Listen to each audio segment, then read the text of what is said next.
جمعے کے دن صحابہ کرام کا کیا عمل تھا کہ جمعے کے دن صحابہ کرام رضی اللہ تعالیٰ اجمعین کھانا پہلے کھا لیا کرتے تھے یا بعد میں کھا لیا کرتے تھے؟ اور اسی طریقے سے ہم جو جمعے سے پہلے سو جاتے ہیں، آیا یہ بھی صحیح ہے یا نہیں صحیح ہے؟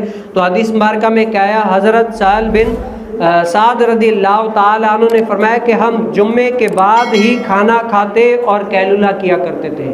کیا ہے؟ ہمیں یہ اچھا لگتا تھا کہ ہم نبی کریم صلی اللہ علیہ وسلم کی بارگاہ اقدس میں جائیں، دین سیکھیں، سمجھیں، اپنے اوپر عمل پیرا کریں، اور جب جمعے کی نماز ختم ہو جاتی تھی نا، اب اس کے بعد ہم جا کر کھانا بھی کھاتے اور اس کے بعد قیلولہ یعنی آرام کیا کرتے تھے۔ گویا کہ یہ کیا ہے؟ یہ بھی حضور علیہ السلام کی سنت ہے کہ جمعے کے بعد کھانا کھائے اور کیا ہے اس کے بعد آرام کرنا۔ ویسے ہی دن کا یہ قیلولہ کرنا، یہ کیا ہے؟ نبی کریم صلی اللہ علیہ وسلم کی سنت مبارکہ ہے۔ اور اس سے کئی علماء نے سائنسی تحقیقات کے مطابق اگر کوئی بندہ دن کا قیلولہ کر لیتا ہے نا تو اس کی پوری تھکاوٹ کیا ہے؟ دور ہو جاتی ہے، جسم انسان کا کیا ہے؟ بالکل فریش ہو جاتا ہے۔